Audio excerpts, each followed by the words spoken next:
안녕하세요. 믿어쓴 가족 여러분. 오늘 하루도 새롭게 하시는 하나님의 은혜와 사랑이 충만하시길 기도합니다. 사도신경 하심으로 8월 10일 목요일 새로 듣는 새벽 예배 6번째 예배를 시작하도록 하겠습니다. 능하사 천지를 만드신 하나님 아버지를 내가 믿사오며 그 외아들 우리 주 예수 그리스도를 믿사오니 이는 성령으로 잉태하사 동정녀 마리아에게 나시고 본디오 빌라도에게 고난을 받으사 십자가에 못 박혀 죽으시고 장사한 지 사흘 만에 죽은 자 가운데서 다시 살아나시며 하늘에 오르사 전능하신 하나님 우편에 앉아 계시다가 저희로서 산 자와 죽은 자를 심판하러 오시리라.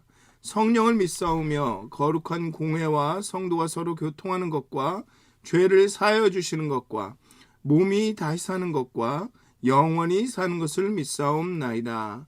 아멘. 찬송가 146장 함께 찬양하시겠습니다. 찬송가 146장입니다. 예수 나를 위하여 함께 찬양하시겠습니다. 찬송가 146장입니다.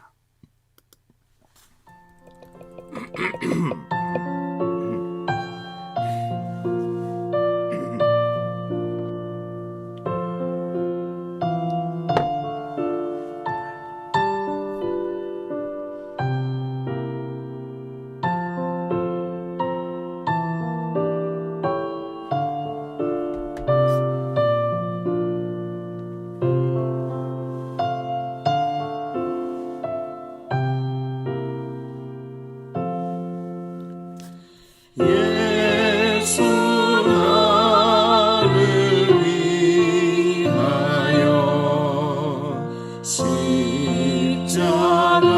십자가를 질 때 세상 죄를 지시고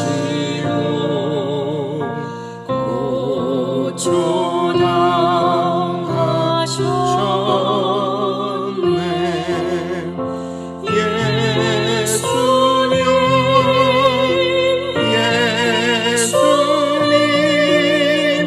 나의 죄 위하여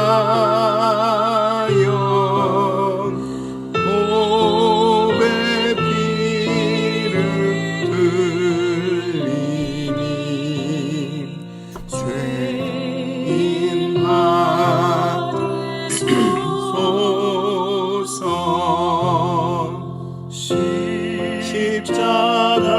십자가를 지심은 무슨 죄가 있나. 저 무지한 사람들 메시아 죽였네.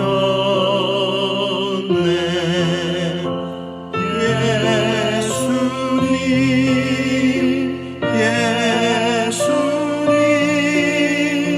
나의 죄 위하여 보배 피를 흘리니 죄인 받으소서.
야곱의 피를 흘리니 죄인 받으소서.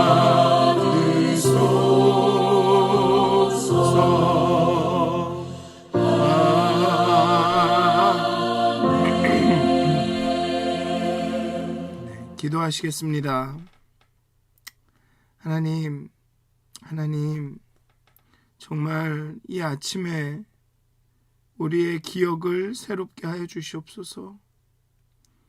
우리가 어떠한 사람이었는지, 또 우리가 어떻게 구원을 얻었는지, 우리가 얼마나 하나님의 사랑과 은혜에 합당하지 않은 사람이었는지, 얼마나 뼛속부터 죄인이었는지를 다시 기억하게 하여 주시옵소서. 어느샌가 우리는 그 올챙이 쪽을 기억 못하는 개구리가 되어서 정말 나는 아무렇지도 않고 나는 깨끗하고 정말 나는 누군가를 정죄해도 되는, 다른 사람의 죄를 지적해도 되는 그런 사람이 되어 있습니다.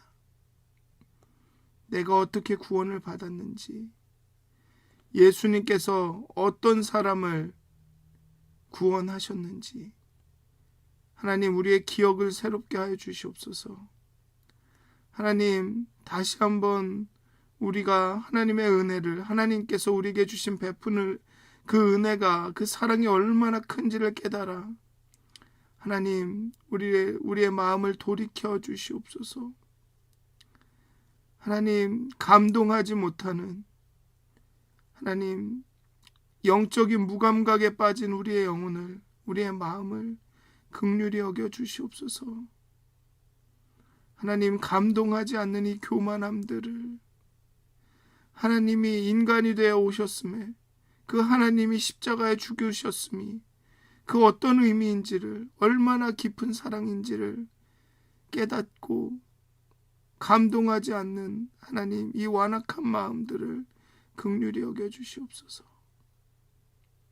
예수님이 나를 위해 죽으셨다라는 것이 얼마나 가슴 뛰고 가슴 아프고 가슴 벅찬 일인지 하나님 다시 한번 우리가 하나님의 그 사랑을 정말 몸으로, 마음으로, 머리로 체험할 수 있도록 하나님 우리를 깨워 주시옵소서.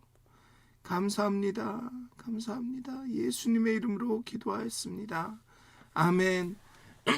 오늘 함께 나누실 말씀은 신명기 21장 1절에서 23절까지의 말씀입니다.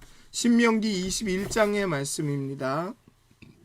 제가 봉독하도록 하겠습니다. 신명기 21장의 말씀입니다. 내 하나님 여호와께서 내게 주어 차지하게 하신 땅에서 피살된 시체가 들에 엎드려진 것을 발견하고 그 쳐 죽인 자가 누구인지 알지 못하거든 너희의 장로들과 재판장들은 나서서 그 피살된 곳에 사방에 있는 성읍의 원근을 잴 것이요, 그 피살된 곳에서 제일 가까운 성읍의 장로들이 그 성읍에서 아직 부리지 아니하고 멍에를 매지 아니한 암송아지를 취하여 그 성읍의 장로들이 물이 항상 흐르고 갈지도 않고 씨를 뿌린 일도 없는 골짜기로 그 송아지를 끌고 가서 그 골짜기에서 그 송아지의 목을 꺾을 것이요, 레위 자손 제사장들도 그리로 갈지니 그들은 내 하나님 여호와께서 택하사 자기를 섬기게 하시며 또 여호와의 이름으로 축복하게 하신 자라. 모든 소송과 모든 투쟁이 그들의 말대로 판결될 것이니라.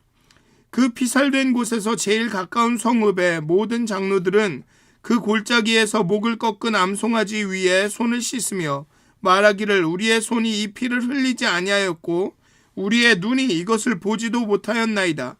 여호와여 주께서 속량하신 주의 백성 이스라엘을 사하시고 무죄한 피를 주의 백성 이스라엘 중에 머물러 두지 마옵소서 하며 그 피 흘린 죄가 사함을 받으리니 너는 이와 같이 여호와께서 보시기에 정직한 일을 행하여 무죄한 자의 피 흘린 죄를 너희 중에서 제할지니라. 내가 나가서 적군과 싸울 때 내 하나님 여호와께서 그들을 내 손에 넘기심으로 내가 그들을 사로잡은 후에 내가 만일 그 포로 중에 아리따운 여자를 보고 그에게 연연하여 아내를 삼고자 하거든 그를 내 집으로 데려갈 것이요 그는 그 머리를 밀고 손톱을 베고 그 포로의 의복을 벗고 내 집에 살며 그 부모를 위하여 한 달 동안 애곡한 후에 내가 그에게로 들어가서 그의 남편이 되고 그는 내 아내가 될 것이요 그 후에 내가 그를 기뻐하지 아니하거든 그의 마음대로 가게 하고 결코 돈을 받고 팔지 말지니 내가 그를 욕보였은즉 종으로 여기지 말지니라. 어떤 사람이 두 아내를 두었는데 하나는 사랑을 받고 하나는 미움을 받다가 그 사랑을 받은 자와 미움을 받은 자가 둘 다 아들을 낳았다 하자. 그 미움을 받은 자의 아들이 장자이면 자기 소유를 그의 아들들에게 기업으로 나누는 날에 그 사랑받은 자의 아들을 장자로 삼아 참 장자 곧 미움을 받은 자의 아들보다 앞세우지 말고 반드시 그 미움을 받은 자의 아들을 장자로 인정하여 자기의 소유에서 그에게는 두 몫을 줄 것이니 그는 자기의 기력의 시작이라. 장자의 권리가 그에게 있음이니라. 사람에게 완악하고 패역한 아들이 있어 그의 아버지의 말이나 그의 어머니의 말을 순종하지 아니하거든 부모가 징계하여도 순종하지 아니하거든 그의 부모가 그를 끌고 성문에 이르러 그 성읍 장로들에게 나아가서 그 성읍 장로들에게 말하기를 우리의 이 자식은 완악하고 패역하여 우리 말을 듣지 아니하고 방탕하여 술에 잠긴 자라 하면 그 성읍의 모든 사람들이 그를 돌로 쳐 죽일지니 이같이 내가 너희 중에서 악을 제하라. 그리하면 온 이스라엘이 듣고 두려워하리라. 아멘. 좀 길어서 좀 빨리 읽었습니다.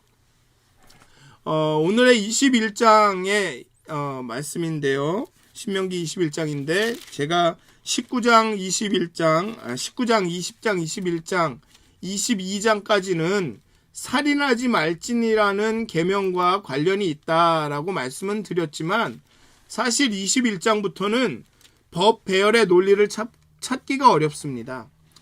첫 부분에는 무고히 살인된 무고히 죽은 사람의 사체가 발견되었을 때 어떻게 행하라라는 말이 나오기는 합니다만 분명하게 이게 살인하지 말라와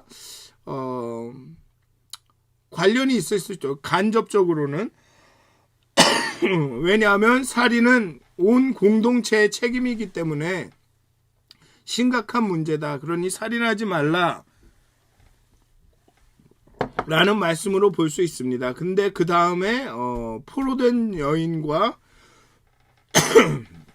패역한 아들에 대한 죄송합니다. 패역한 아들에 대한 이야기는 그것을 살인하지 말라라는 이야기와 이렇게 연결짓기가 쉽지가 않습니다. 그래서 21장부터는 사실 그 법 배열의 논리를 찾기가 그렇게 쉽지는 않습니다. 대략적인 공통 분모를 찾아본다면 21장, 22장은 이스라엘 공동체의 정결성을 유지하기 위한 재반 조치들로 볼 수 있습니다. 이스라엘의 공동체를 정결하게 깨끗하게 거룩하게 유지하기 위한 조치들로 볼 수 있겠습니다. 인간의 불행이나 악행이 일어난 상황을 다루고 그 잘못을 바로잡거나 그것이 초래할 최악의 결과를 이제 완화하려고 합니다. 21장의 경우 범인을 알지 못하는 억울한 피살자로 인해 땅이 더럽혀지면 하나님의 땅이 그 무고한 피로 인해 더럽혀지면 이 문제를 해결하도록 하고 포로로 데려온 여자의 적법하고 정결한 결혼 조건을 제시하고 죄송합니다. 장자권 문제에 이어 공동체 내의 폐륜화를 사용시켜 악을 제거하라고 명령하기 때문에 그렇습니다.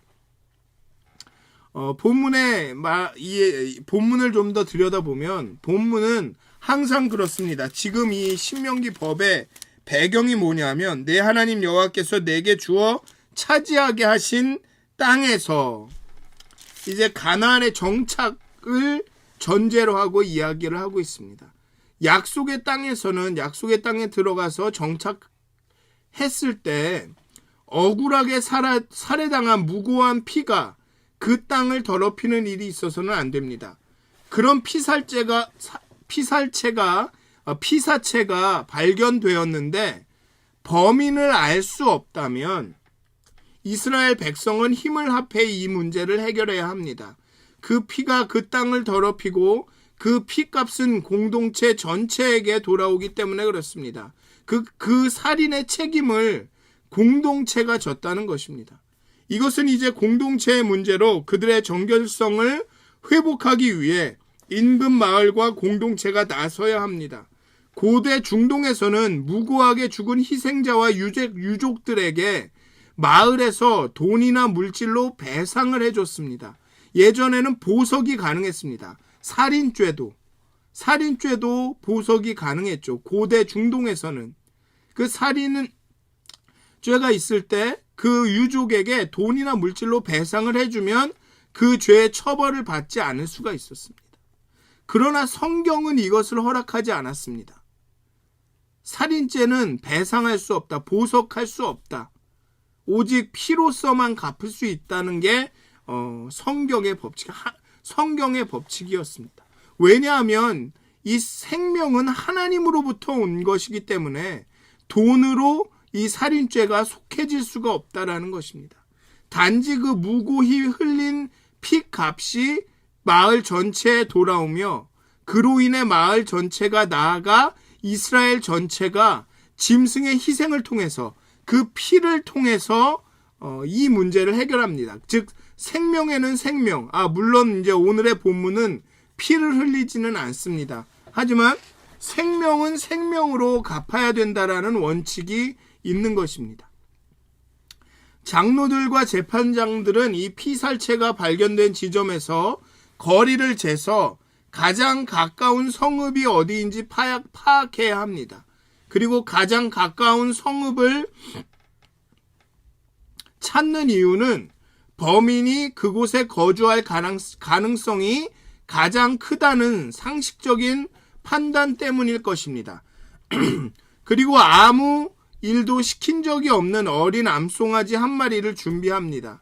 그리고 장로들은 사람들이 개간하거나 경작한 적이 없는 계곡에 물이 흐르는 그런 하천으로 끌고 가서 거기서 목을 꺾습니다. 제사장들도 함께 합니다. 그리고 장로들은 그 골짜기 물에서 목이 꺾인 암송아지 위에서 손을 씻습니다. 억울한 피 흘림으로 인한 죄로부터 완전한 죄 사함을 허락해 달라고 기도합니다.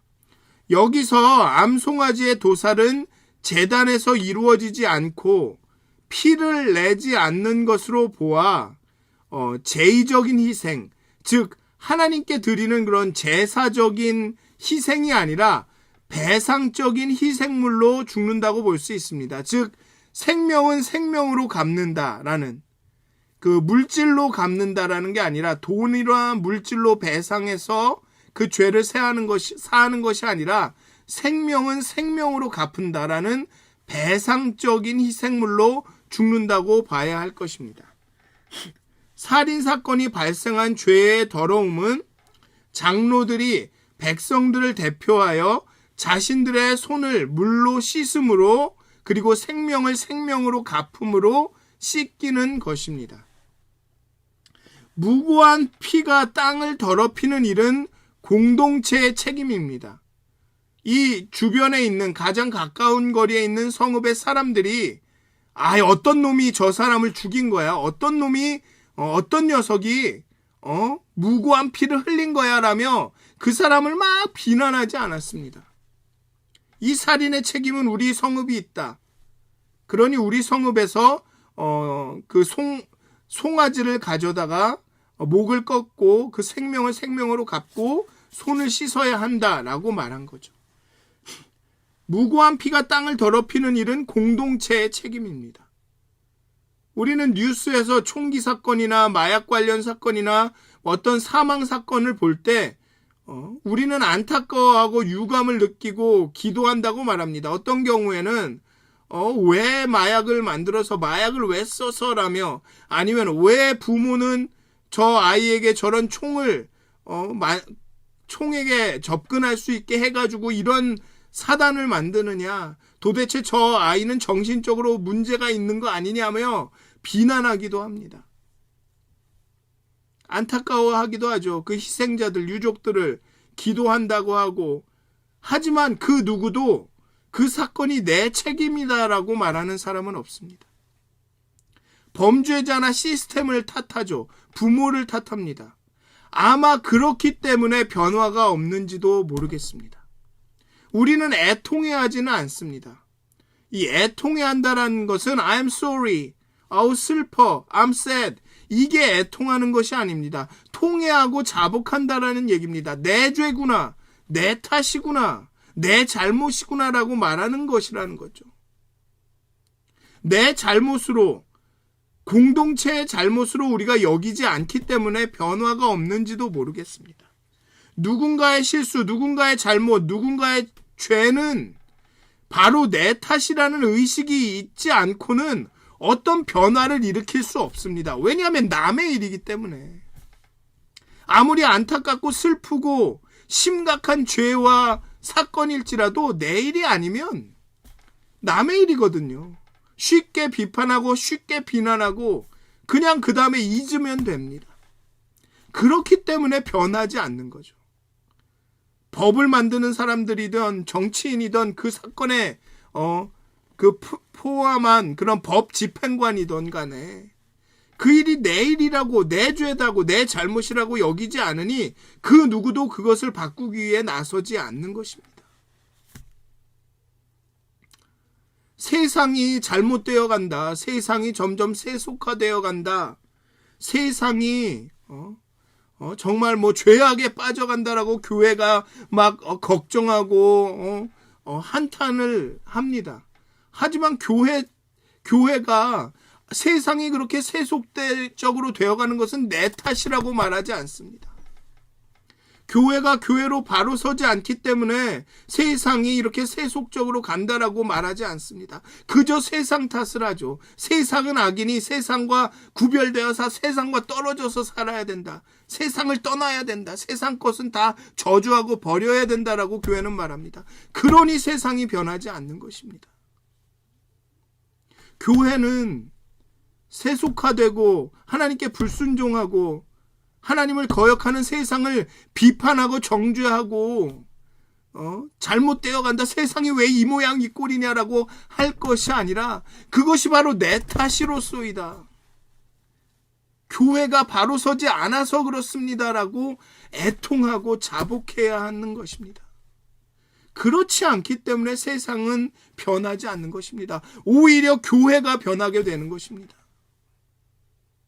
오히려 교회가 세속적으로 세상을 따라가게 되는 것입니다. 누군가의 죄를 나의 죄처럼 여기고 애통하며 회개하지 않고는 개인적인 공동체적인 변화는 일어나지 않습니다. 나조차도 변화되지 않는다는 것입니다. 세상을 비난하면서 나도 그렇게 되어가고 있다는 것입니다. 왜? 회개하지 않으니까. 그것이 내 죄인 양, 내 죄처럼이 아니라 내 죄라고 여기지 않으니까. 그것이 교회의 죄라고 여기지 않으니까. 그런데 오늘의 본문은 범인을 찾지 못하는 그 살인, 그것도 성읍에서 멀리 떨어진 그 살인의 현장을 발견했을 때 그것이 공동체의 책임이라고, 공동체가 그 핏값을 치러야 된다고, 그것을 위해 손을 씻어야 된다고 말하고 있습니다. 사랑하는 믿었은 가족 여러분, 희년입니다. 돌아가야 합니다. 누군가의 죄는, 누군가의 잘못은 내 탓입니다. 내 죄입니다. 공동체의 죄입니다. 우리는 통회하고 자복해야 합니다. 그저 나는 하지 않았다, 나는 도덕적으로 옳다, 나는 도덕적으로 잘못한 게 없다라는 그런 말을 하는 게 그리스도인이 아닙니다. 그게 내 잘못이다. 그게 내 죄다. 라고 말하는 게 그리스도인입니다.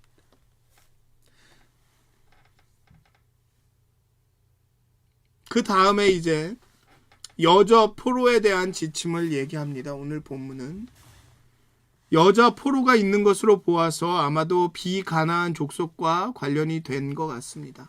가나안 족속과의 전쟁 후에는 남녀노소 모두를 진멸하고 비가나안 족속은 남성만 진멸하기 때문에 여자 포로가 있다는 것은 비가나안 족속과의 전쟁 후에 포로로 잡은 여인들에 대한 지침이라는 것입니다. 지금의 관점으로는 포로를 아내로 삼는다는 것은 여인에게는 굉장히 가혹하게 보입니다. 하지만 조금 더 들여다보면 포로로 잡힌 여인을 그저 강간하고 상해를 입히는 것을 금지하겠다라는 법입니다.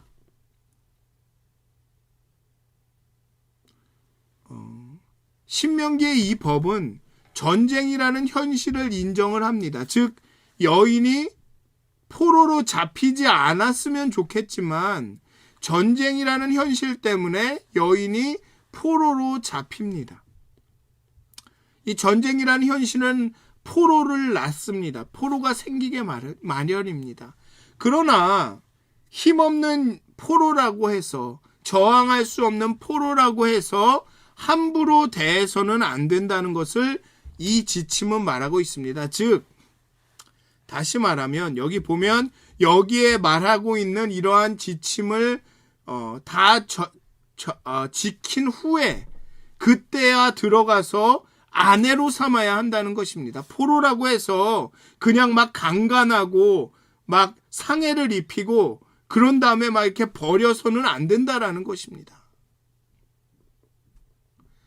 그를 포로가 아닌 아내로 가족으로 대해야 한다는 것입니다. 그 여인이 마음에 들어서 그럴 때는 그 여인을 그냥 함부로 대하는 것이 아니라 그 여인의 의도와 상관없이 강간하고 막 포로니까 막 함부로 해서 하라는 게 아니라 그 여인을 아내로 대하라는 얘기입니다. 가족으로 대해야 한다는 것이죠. 그래서 그냥 집으로 데리고 가는 것이 아니라 머리를 밀고 손톱을 깎고 포로의 의복을 벗고 한 달 동안 또 부모를 위하여 애곡할 시간을 줍니다.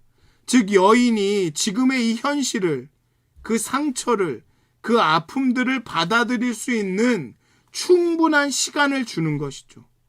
머리를 밀고 손톱을 깎는 이유를 분명히 밝히지는 않지만 아마도 이방의 풍습과 습관을 다 버리고 이제 새 사람이 된다는 것을 의미할 수도 있습니다. 이렇게 애도와 적응 기간이 끝날 때까지 이 여인과의 성관계를 금지함으로써 병사가 갖는 남편의 권리도 제한하는 거죠. 남자가 결국 마음이 변해서 또 여자에게 그 결혼의 의무를 이행하지 않으려 한다면 여자를 자유인으로 놓아주어야 합니다. 여자를 노예로 팔아서는 안 됩니다. 어쨌든 그녀를 욕보인 것이기 때문에 종으로 여겨서는 안 된다는 거죠. 승리자로서의 힘있는 남자의 욕망과 주장보다는 매우 취약한 상황에 처한 여자의 신체적이고 정서적 필요에 도덕적인, 법적인 우선순위를 부여합니다.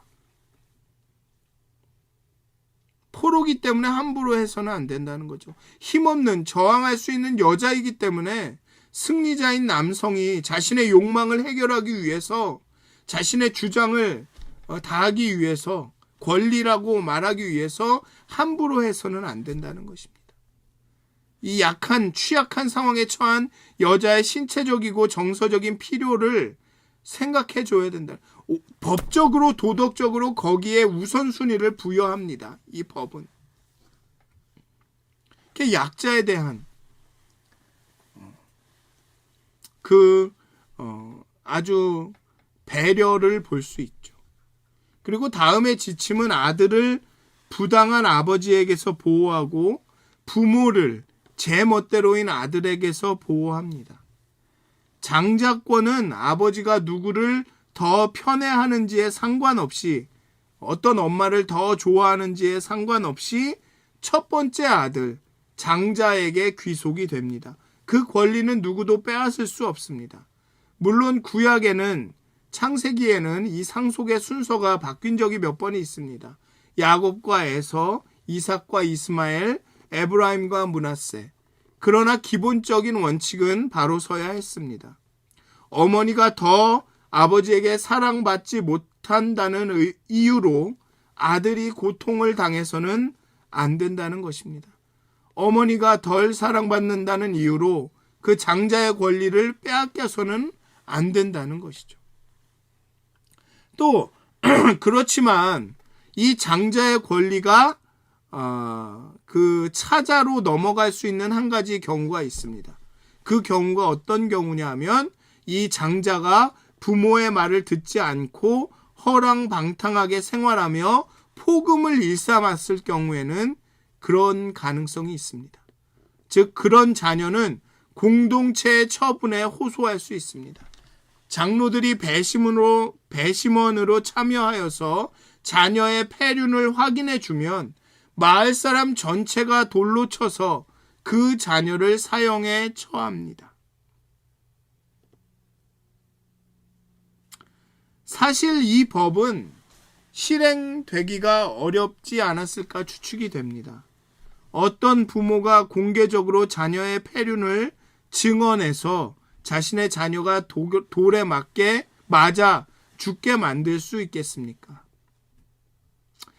물론 현재의 부모의 마음에서는 그렇게 하기가 어렵다라고 말할 수 있겠지만 모르겠습니다. 옛날의 부모들은 정말 이렇게 말씀을, 하나님의 말씀이다, 이것은 하나님의 법이다 라며 내가 이것을 지킨다, 지켜야 한다, 이건 하나님의 기록된 말씀이니까 꼭 지켜야 된다라는 그런 마음으로 이것을 지켰을 수도 있습니다.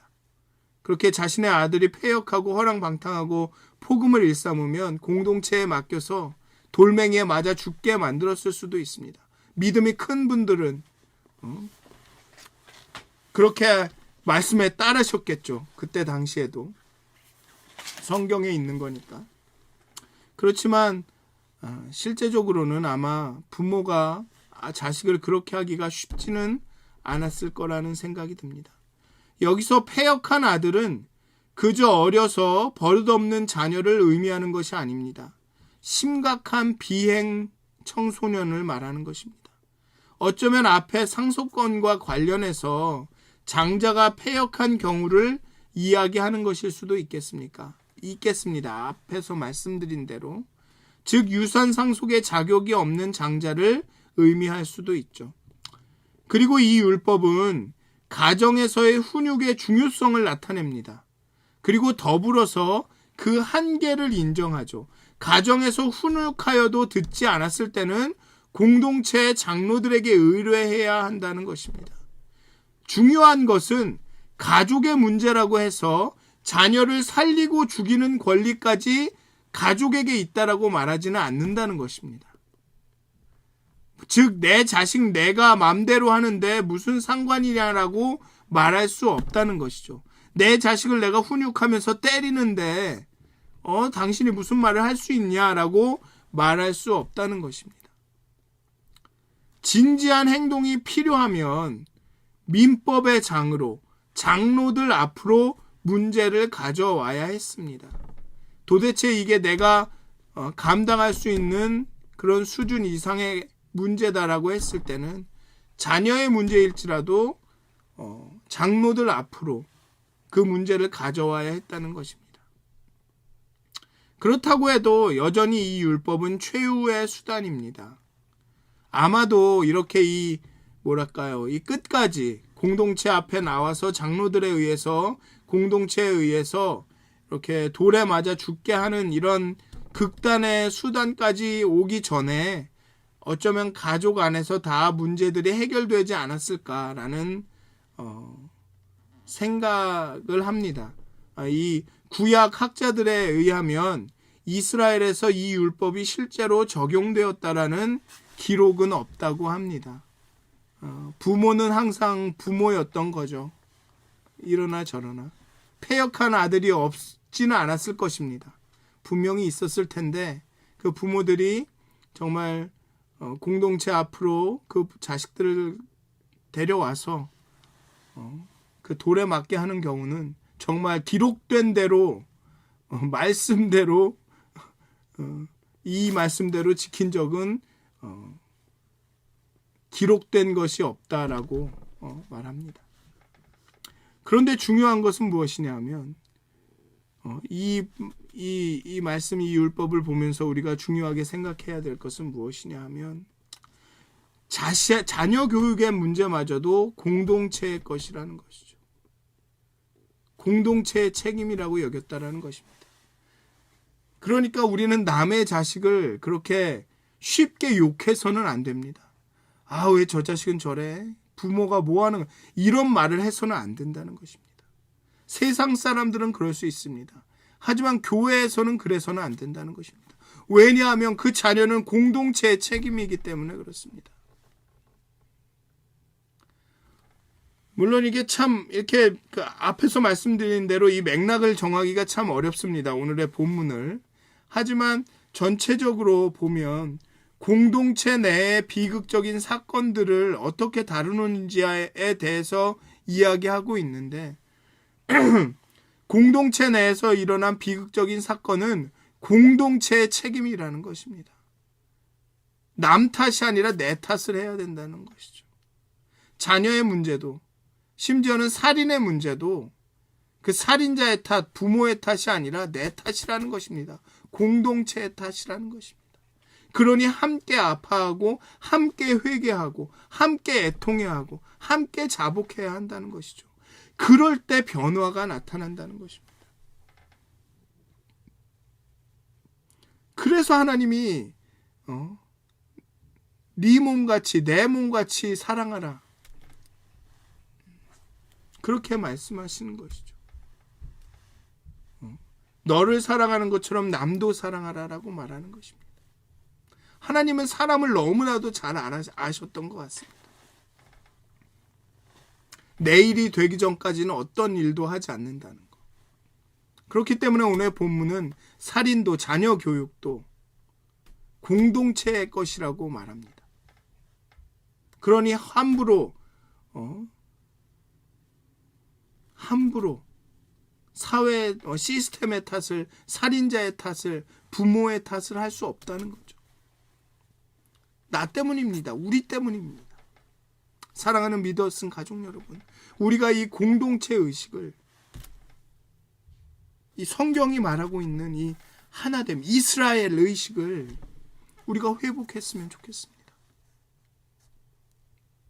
그렇게 함께 애통해하고 함께 회개하고 함께 돌이키고 함께 돌아가고, 그렇게 우리가 희년을 맞이하여서 우리 공동체가, 우리 교회가 새로워지기를, 변화되기를, 정말 눈물로 서로를 위해서 기도하는, 애통해하는, 세상을 위해서 이 모든 것들이 내 탓입니다. 이 교회 탓입니다.